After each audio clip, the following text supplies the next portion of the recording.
ഇമാമ വന്ന് നിന്നു. ഇമാമിന്റെ വലതുഭാഗത്താണ് യഥാർത്ഥത്തിൽ മഅ്മൂം നിൽക്കേണ്ടത്.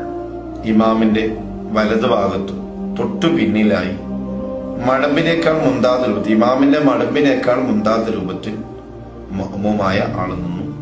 രണ്ടുപേരും നിസ്കരിച്ചു. രണ്ടാമത്തെ ആൾ എന്താ ചെയ്യേണ്ടത്? നേരെ വന്നു ഇമാമിന്റെ പിന്നിൽ നിന്നിട്ട് വലതുഭാഗത്തുള്ള ആളുകളെ തോണ്ടി പിന്നിലേക്ക് വലിക്കുന്നു. അയാൾക്ക് ഗത്യന്തരമില്ലാതെ പിന്നിലേക്ക് ഇറങ്ങേണ്ട അവസ്ഥ വരുന്നു. ഇത് പലപ്പോഴും പള്ളിയിൽ നിന്ന് കാണാറുണ്ട്. ഇതാണോ ശരി? അല്ല, ഇത് തെറ്റാണ്. ശരിയായ രൂപം ഇതാണ്. ഇമാമിന്റെ വലതുഭാഗത്ത് ഒരാളുണ്ടെങ്കിൽ ആ വലതുഭാഗത്തുള്ള ആളുടെ നേരെ ഇടതുഭാഗത്ത്, ഇമാമിന്റെ ഇടതുഭാഗത്ത് വന്ന് നിൽക്കുക.